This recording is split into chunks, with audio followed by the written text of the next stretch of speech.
chasing a feeling. Hello, everyone. Welcome to Feels Out Loud, brought to you by Becoming Together Therapy and Wellness. This is your host, Tara Martini, along with host Becky McNattin. We're glad to have you listening as we live and share stories of mental health. We are taking a journey today into an interesting topic. We are. The world of intuition. And it's one that I myself didn't always connect with mental health, but I've come to realize that intuition and nurturing this promotes mental wellness. Listeners, how many times have you heard the phrase, trust your gut? Do what your instincts tell you. Listen to your heart. If you have ever heard or shared these, we are referencing intuition in them. Mm-hmm. We are talking about the internal messages to self and whether we listen to them or not. So it's a deep topic, Tara, that you and I wanted some help wondering about. So today we're having Robin Melville join the show again. Welcome back, you. Thank you. Happy to be here. So excited to have you. It's been a little while, and we're really glad to have you here today. You are a human who has lots of thoughts and opinions about, well, maybe everything. Yeah. Say, where's this going? But about intuition. And so would you define intuition for us? Oh, okay. We're starting with that. Oh, yeah. It's one of those things that is abstract, so it's hard to define. Mm-hmm. But I heard someone say, you can think with three different things, your head, your heart, or your gut. Mm. And so like you said, when people say listen to your gut, they're referencing intuition.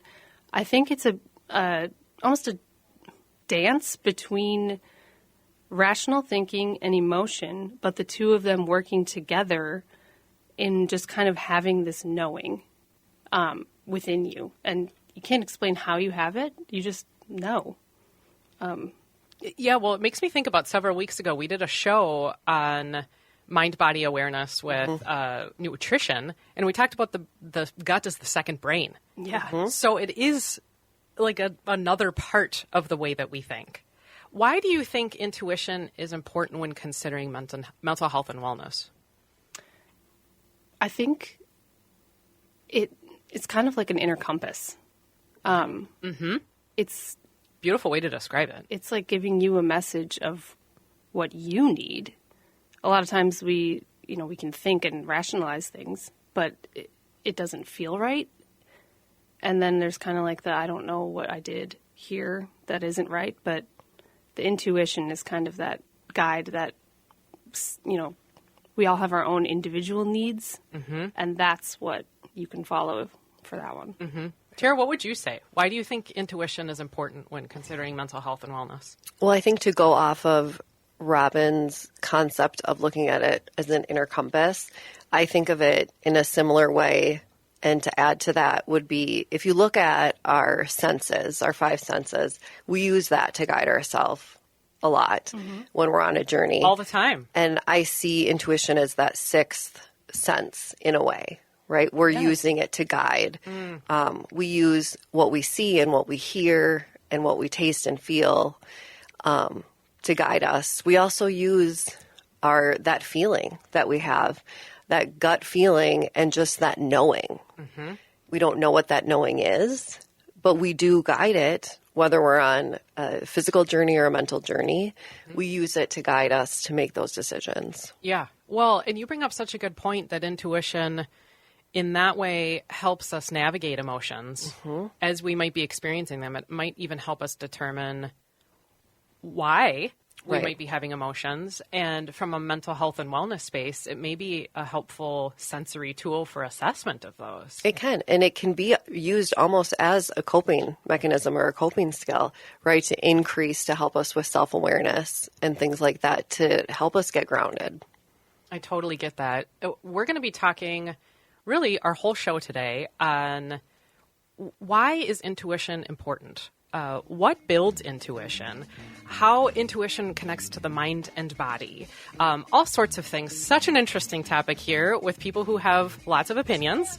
Yes. Right now we're going to take a short commercial break, but stay tuned as we talk through nurturing intuition for mental wellness. Thank you for listening to Feels Out Loud. We will be back in just a moment. You don't never need help from nobody else. All you got to do now, nothing to lose. In a world full of strangers, you don't know who to trust. All you see is danger, trying to find what you lost. Welcome back to Feels Out Loud, brought to you by Becoming Together Therapy and Wellness. I am Tara Martini along with Becky McNattin. Let's dive right back into our discussion on intuition. Love this. Intuition is not just a flowery or magical concept, but is a product of the brain's emotional processing. It involves regions like the amygdala that can interpret emotional cues and past experiences to guide behavior and to help us make decisions. It involves this subconscious information processing, what we often refer to as gut feelings. We talked about this in the last segment, and can increase self-awareness, promote personal values and actions that align with these. Definitely, it can serve as a personal compass. And we used this word in the last, we did. just a few minutes ago, and help us build trust within ourselves, which I think for me might be one of the biggest components of intuition, that it helps us build trust within ourselves. For sure. On the other side, certainly there can be facets like impulsive decisions, maybe even overthinking or anxiety that can be confused with intuition. And we're going to talk through all of it today. But I wanted to get started by having us each share a story of intuition. I would love for each of us to just say a time when we followed intuition against what logic told us and that it turned out to be correct. So, Robin, you go first. Oh, I'm going first. Yes, girl. Okay. In preparation for today, was like thinking of different stories and examples, and I'm like, okay, I have a few that I could choose from, but I think the one that really stands out to me the most is a few years back, probably almost 10 years now. I was engaged, and it was a good relationship. He was a great guy. He was nice. Everything was fine. Fine. Yep. And I just started having this feeling of like, I don't know if this is right. And people, I'd maybe talk to my friends or my family, and they'd say, well, he's so nice, and you guys have a good time together, and they'd give all the reasons of like why it's going to work, why it's a good fit, and oh, you have cold feet, because we were about 4 months away from the wedding, and I, kind of tried to ignore it and think about it further and, rationalize, and, it didn't go away. And so after about a month, I decided this isn't right. I have to call it off. Wow. Trusted your gut. Very difficult. Yeah. It was, I was the villain in a lot of people's story. Yeah.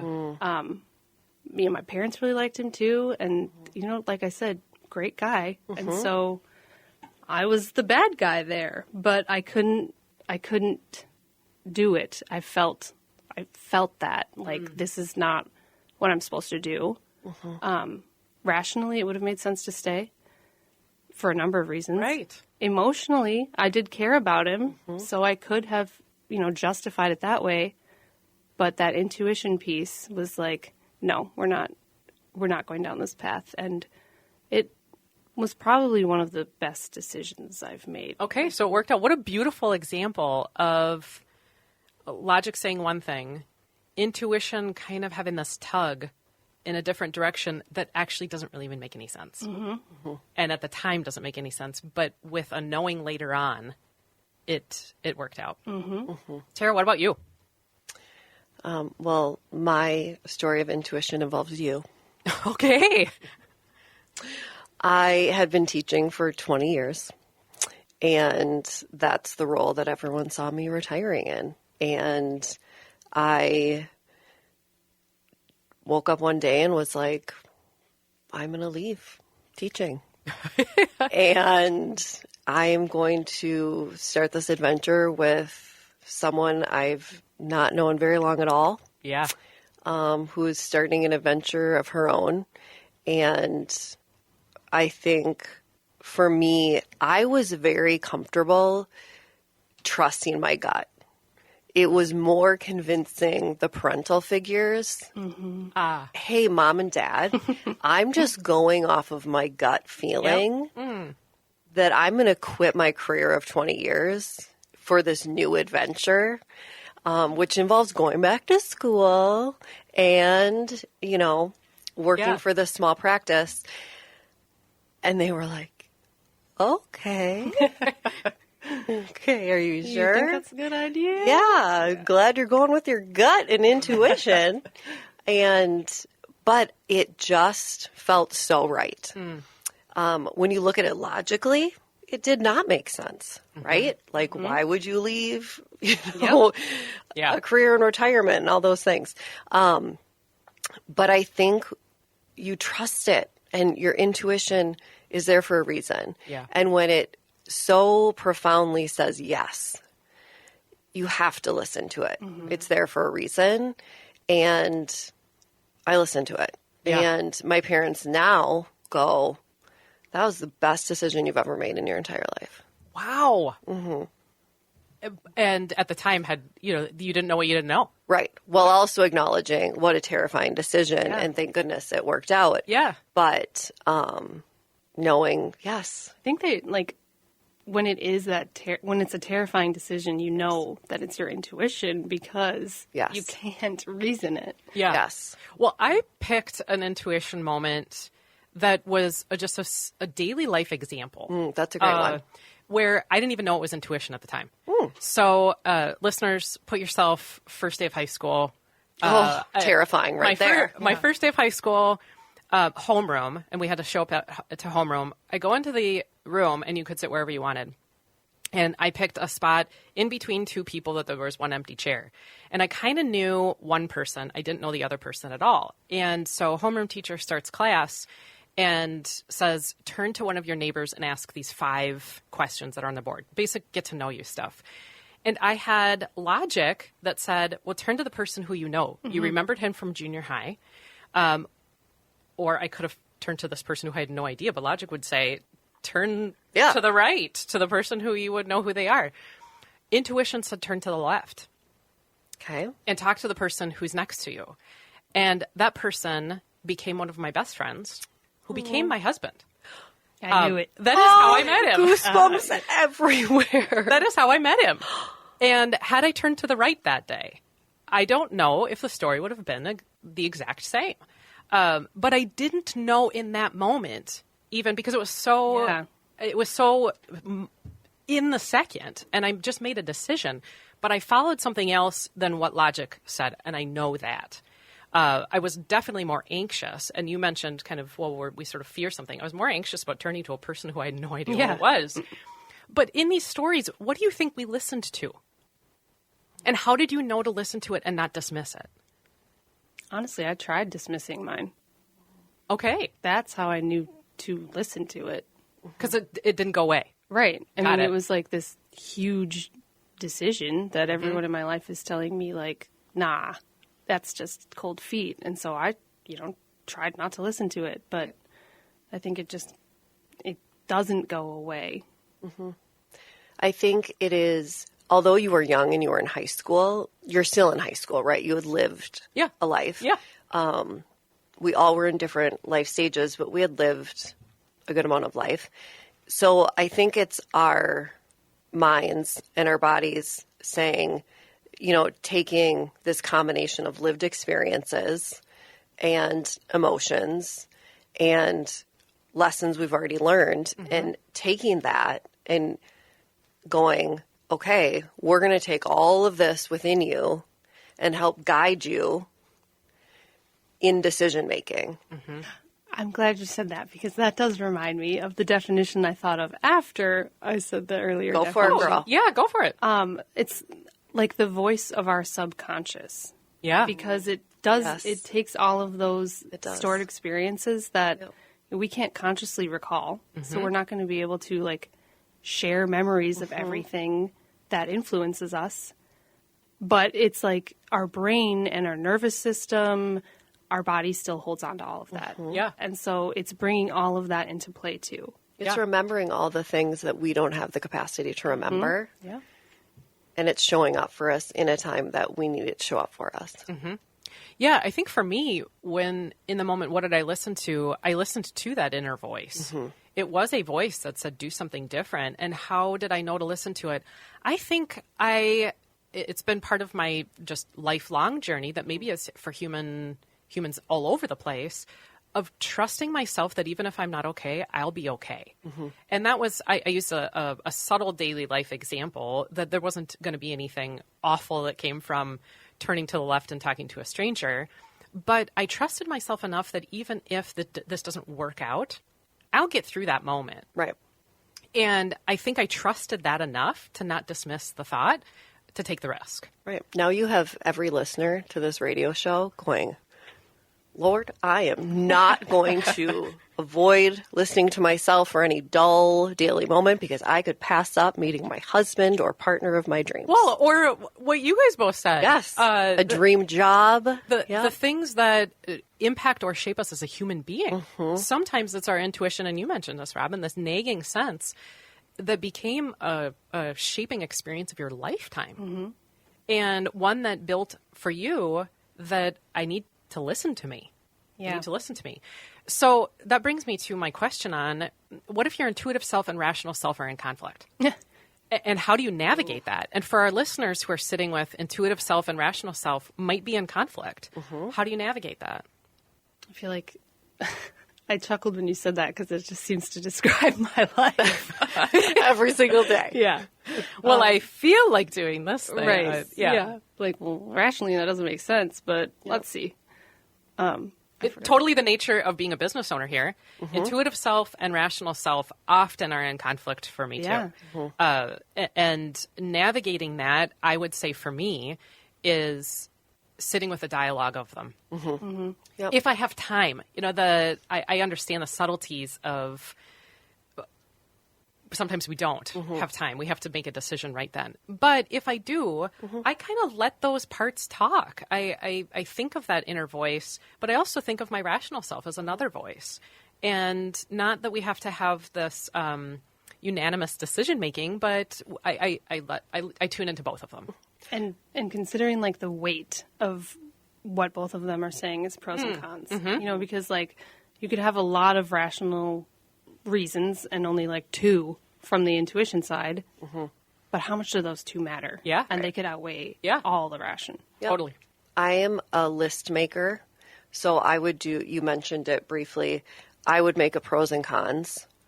And for me, you have to be aware, both of you kind of touched on it, you do have to be aware of, if your intuition is the only thing on the pro list, you have to have your logical brain appeal to yourself a little bit. But if there are other items other than intuition, that says something as well.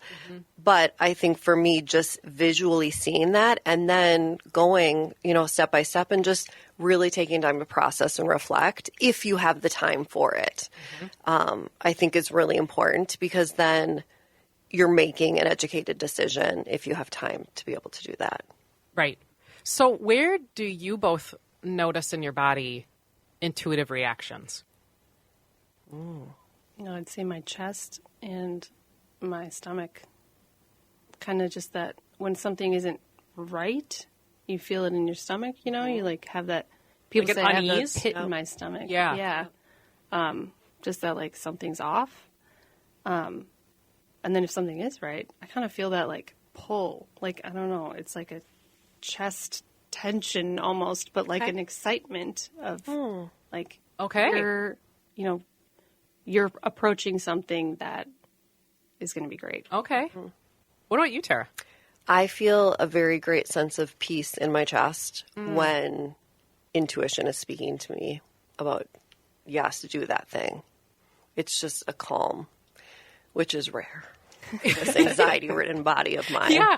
Well, that's kind of what I experienced too, of there's something about a settledness. And as I'm sitting here, I'm trying to figure out a way. I'm a language person, listeners. You all know this. I love words, and I'm having a tough time thinking about how to describe the sense of settledness. It's like I'm rooted in the decision. It feels right. Like confidence? Yeah. Like you're just like, even if it doesn't seem right at all, if it's like this, the logic would say, no, this and this and this are the right thing. But I feel a settledness in the choice. And that it's like I can embrace it. I tend to notice the intuitive reactions in the exact same spots. Robin. And I start to maybe even feel agitation, like just Like you want activation in my body. Like it's just pushing you towards something or away from. I think what you just said is so profound in that you are such a wordsmith, but the fact that you could not find words to describe that settled feeling is like you said it perfectly without being able to describe it. Now, I will say probably all three of us have had intuitive warnings that we might feel a very sudden, this is not the right thing. Right. That is also intuition. We talked about where intuition felt peaceful. Intuition might come up and say, you need to end this, get out of here, things like that. What do you think people might experience as an intuitive warning? Well, I mean, my story was almost kind of that in like a, this isn't right for you. Yeah. Yes. I would describe it as like just an unsettled feeling that if someone says like, what's wrong, you can't answer because you don't know, but you just know something is off. Yep. I would say for me, an unsettled feeling in the chest area, but just like an unsettled, kind of like an ick, like a ugh. And an example of this, and it happens to me all the time, and I listen to it probably 75% of the time. And when I don't listen to it, it's correct, so I should listen to it. And every time I go, should have listened to it, is when I am going to call someone and I'll get an ick. As in, don't call that person because they're either going to like not be present or they're going to be crabby or whatever. And I don't listen to it, 25% of the time. And then they'll do the exact same thing. They'll blow me off or they'll be crabby. And then I hang up and go, why did I not listen to my intuition? Oh. But that happens to me quite a bit. Okay, so you bring up an interesting topic then, because I hear this frequently from people. What is the difference between a gut reaction or feeling and an anxious thought? I love this question. I have like battled with this. Yes, because so great. Because what is the difference then between intuition and an anxious thought? So, well, in the discussions I've had about this before, someone has answered like, anxiety yells, intuition whispers. That felt a little too confusing to me. Well, I could see that. It makes sense, but I had to let that kind of sink in. Yeah. Anxious thoughts create a sense of urgency and the sense of like, I'm in danger. Totally I have to agree. do something right now. It's kind of like a act now feeling. That impulsivity part. Right, yeah. Like this has to happen immediately. Whereas like intuition, like you described, is just like this calm knowing, like a confidence, which is almost just like, oh, I know that this needs to happen. And I feel confident in that, and I'm going to do that. Where it's like, it doesn't have that anxious urgency with it, or that like almost panic mode idea with it. For me, this might be simplifying it way too much. But for me, intuition does not have words. It's simply a feeling. Okay. Yeah. And anxiousness has words behind it. There's direction. There's something attached to it. And intuition is simply that peacefulness or that, unsettled feeling. Yeah. Well, you two have been thinking about so many things. One is that for me, the difference between gut reaction and anxious thought is literally me asking myself, where is the feeling? Is it coming from my head or is it coming from a different part of my body? Anxiety, I might feel in my gut. Yeah. I tend to feel anxiety there, but the source or the message isn't coming from that. It's coming from my brain. Right. And for me, anxiety and anxious thoughts tend to have more of a cyclicality than a linear nature to them. So if I tune into the message, and I've tried to practice in my adult life leaning into anxiety. I don't love it, but I try to say, is this more circular where I'm not really getting any clear picture from it? Or if I tune in and listen to it, am I getting direction from it? And for me, that helps separate them. If I have time to do this, sometimes I just respond, and it made me think about your phone call part. We just do it, and then after the fact, we have a reaction to it, like, I because we didn't listen to the intuition. But sometimes this is so fast, we don't have like hours or days to ponder something. Right. But if given the option of that, those are some ways I tell the difference between, is intuition telling me this, or is anxiety telling me this? I also think it's helpful to be like considering the outcome of the thought or feeling. Am I feeling worried? Or does this bring me a sense of peace? Even if it's something I don't want to know to be true. Yeah. If it's intuition, there will be that knowing aspect. Right. Because the anxiety might put us more in a spot of what ifing, kind of creating scenarios where intuition doesn't do that. Right. That's a really good point, Robin. I have a random question for you guys. Do you think there's people that don't feel a sense of intuition? Yes. Everyone take time. Take time to think about it. Robin. I think there are people that would say they don't feel intuition. Okay. And I think that just, they don't know how to listen to it. They don't know how to recognize it. A lot of times people who intellectualize will not hear their intuition because there's safety in rationalizing. So maybe those people aren't categorized as big feelers either. Yeah, probably not. Well, probably not on the surface anyway. Yeah. Or something that, they see. But yeah. Yeah, I would say everybody has intuition. So my thought is that I see it more like a muscle, and some people choose to strength train. Yeah. And that leads me to kind of like, well, how does your intuition speak to you? But I'll let you answer first, Tara. Yeah. For me, it's, we might utilize that sense or not utilize that sense. And if we're not utilizing it, we're not going to develop it. Right. What would you say? I would say, just like you said, I think we all have it. It's a matter of, do we listen to it? And I think the more we choose to not listen to it, the more dormant it gets. But it's still always present, but it becomes weak. But it's still there. Yeah, and it wouldn't be a hard leap for me to say then that people who don't listen to it might start to struggle with that gap of trusting themselves. Yes, huge. Which might lead to anxiety or depression, self-esteem. Fear. Yes, a fear-driven life. Yeah. How would you two say intuition speaks to you? And how might then listeners tune into their own? it almost depends on the situation. I think it speaks to me in different ways for different circumstances. Struggling to think of like examples right now, but you know, the story I told, that one was kind of like it spoke to me over a long period of time. Like it kept kind of coming back. Mm-hmm.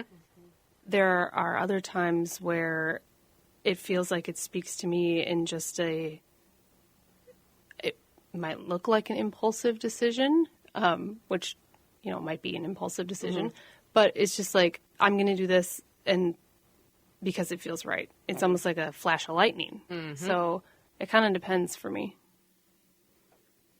I think, so I'm huge on intuition as far as building. I know. It's very shocking.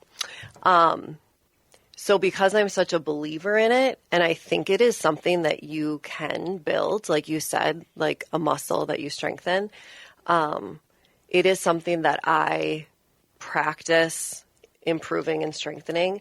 And so it's one, I'm very, work on being attuned with that gut feeling of peace or anxiousness. Mm-hmm. But then I also, and I know this sounds very cheesy, but I also think there's power in, just like when you manifest things, there's power in saying it out loud.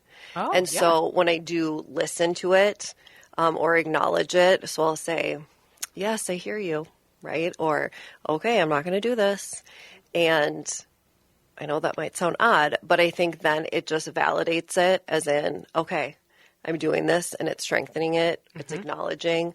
And then it continues to guide me in my decision making. That's a really good point. And it hasn't, Well, for me, I have used, like you said several minutes ago, Robin, intuition whispers to you.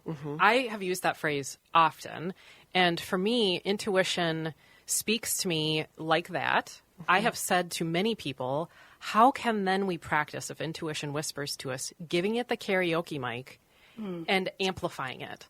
Love that. And I am a karaoke human. Oh, girl, yes, you are. Yes. So how can we then amplify that voice so we learn it a little more? And for me, one of the best things that I can think of to convey is reflection. When you have a moment where something felt right, think about what it felt like in you. And so that might involve this body scanning that we've talked about, paying attention to this physical sensation of where we noted it. But in my mind, listeners, it would be you sitting with, why did this feel so right? What made this feel settled or peaceful? Or how did I know? How did I know the knowing? And in the moments where it felt that way. I think lots of times society wants to focus on the times where something didn't feel a certain way. Yep. But it's hard for us to reflect on the experience when it's the absence of it.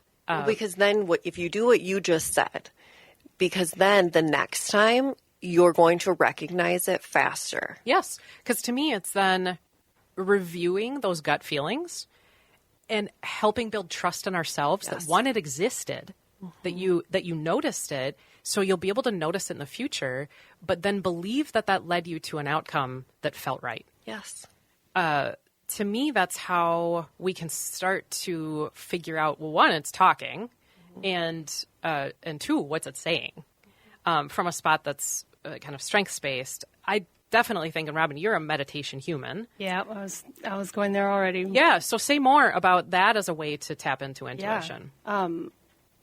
I've seen a lot of things, and I do love meditation. I know people hear that word and are kind of like, oh, I'm not just going to sit still and be quiet for a long period of time, which, yes, that's difficult. But there are different ways to meditate, and mindfulness, too, could be going outside and walking in the trees.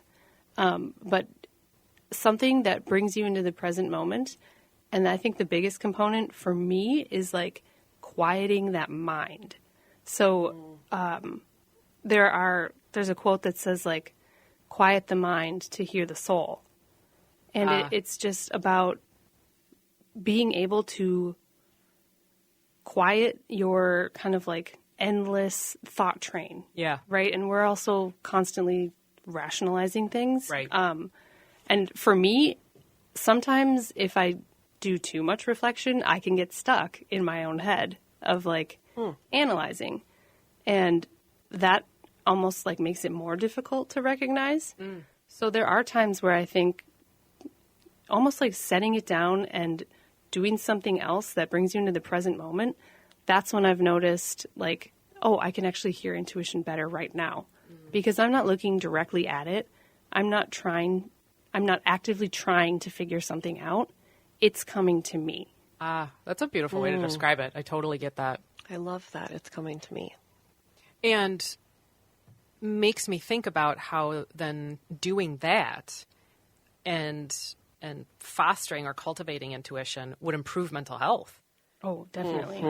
I think you would have lots to say about how mindfulness as a perspective impacts mental health in very positive ways. Yeah. How would you two say that intuition promotes self-awareness? I mean, it's kind of the act of listening to yourself. Like, It's true. Yes. it is self-awareness. Yes. Yeah. That's a perfect way to describe it. I think it's just an act of self-awareness in that, and through self-awareness, you're improving your mental health in that. I think having, like you said, that act of listening and being more self-aware and strengthening your intuition I think also shows you, it's almost like you're taking power over your mental health, right? Because I think we feel very powerless when it comes to mental health, in that it's controlling me. And what we're learning here is following intuition, being self-aware, active listening toward ourselves, in that we can become more powerful and less powerless. I totally see that. Well, it would, in terms of self-awareness, true mind-body connection is even assessing what's going on for me right now. Yes. I can absolutely see that cultivating, fostering intuition would be us tapping into that more and more and more. Right. Which would help us understand, what am I feeling emotionally, physically, psychologically, all the things. I could see how intuition would also help us gain a self-awareness of how we're showing up in certain moments too. That's that building of trust of us in what we're surrounded with in any given moment. Yep. That I would think that building trust with ourselves would lead to greater satisfaction, maybe increased confidence. We've said that a couple times on the show. And maybe even long-term fulfillment. You know, you two gave examples of when I trusted my intuition and it worked out. There might be times where we've trusted intuition and it hasn't worked out totally how we thought it would, but how, think of the satisfaction and fulfillment that comes from leaning into something that's really fearful and then rewarding afterwards. Yeah.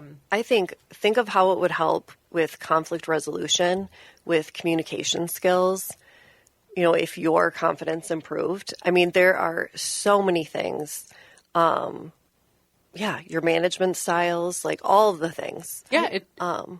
Go ahead. I think that, like, when we were talking about in terms of mental health too, it's like a lot of mental health focuses on getting away from, like, how do I get away from these symptoms? How do I get away from feeling like this?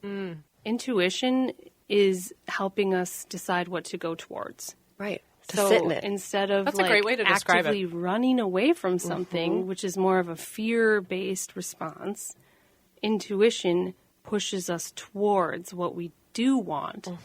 And that is, you know, kind of how you find the path that's going to take you towards self-awareness and what you want out of life. Well, great way to describe There you go. it.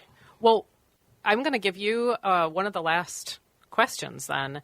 How do you use intuition to set boundaries with others? Because you made me think about boundaries just there. What made you think about boundaries? I need to... When you Say mentioned... more. I need a sentence starter. When you mentioned what you want and what you're moving toward, I can imagine that it means that you're thinking about, what do I need from whatever this thing is? And what do I need maybe from somebody else? Okay. Yeah. For me personally... And you're a boundaries person. You were on our boundaries show. That's true. And, you know, it's funny you mentioned that, because my struggle with boundaries is that I overcommit to things because I want to do all of them.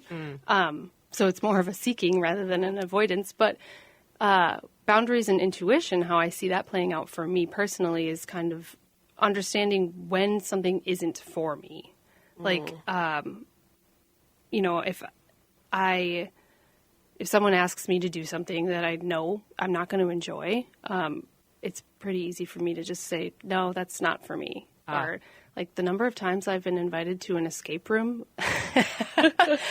No. Like, You don't even have to know intuition there. That one I'm like, I know that's a no. But it kind of tells me, like, intuition, I would like to think, informs what do I say yes to and what do I know isn't something that's for me. Yeah, well, you made me think about intuition and boundaries. I think if intuition is telling us messages that help us build a relationship with us, that offers a capacity to set a boundary in our lives on how to be more of that thing. Yes. And how to be trust more it. of us and trust it. Yeah. So much to think about here. This has been an awesome discussion. We're going to head to a commercial break, but when we come back, we will talk through listener questions. Feels Out Loud will process your thoughts in just a moment. You gotta find your people.